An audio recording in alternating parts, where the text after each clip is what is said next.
Hi, my name is Megan, and I'm going to talk about physical exercise and how I've used it as a coping strategy in the past.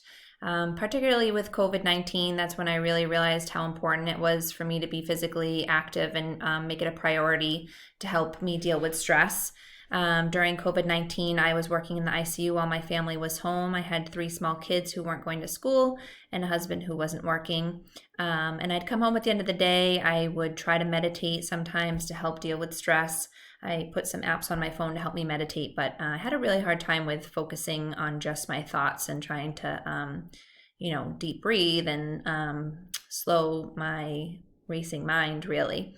So I've always been a runner. Ever since my kids were little, it was just an easy way for me to get exercise is to put my shoes on and head out the door, not having to join a gym or worry about getting to a class.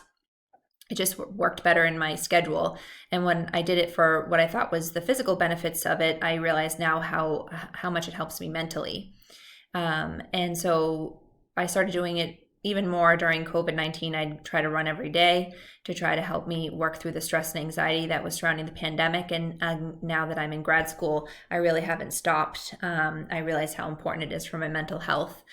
And research has shown that physical activity and exercise routines can provide a distraction from negative thoughts and rumination, and it also boosts self-esteem. And I truly do believe that it helps break any anxiety causing thoughts that I have. It's a time where I can just kind of listen to my feet hitting the pavement and zone out from the things that are stressing me.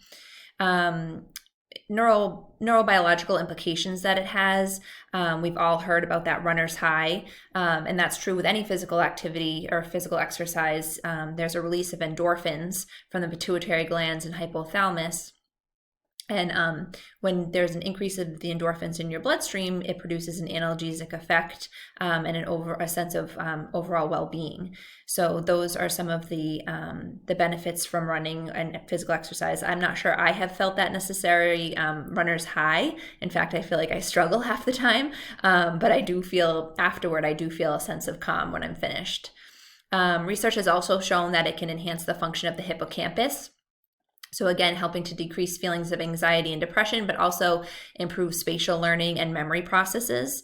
So when we're looking at treating patients across the lifespan, this is important to remember when we're encouraging our elderly population to use physical exercise as a coping strategy. It also will improve cognitive function and help their memory.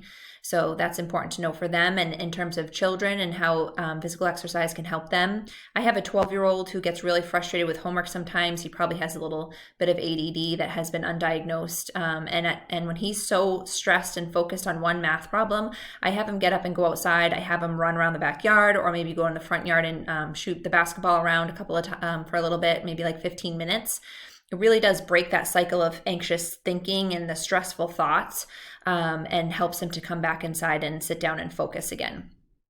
So those are just a couple of things, couple of reasons why I think physical exercise is such a great coping strategy for elderly people or people who can't do the running because if it is a higher impact sport or physical activity. They can walk, they can swim, playing tennis, taking the dog for a walk, playing with the kids out back, just moving your body helps have that release of endorphins and break the ruminating thoughts.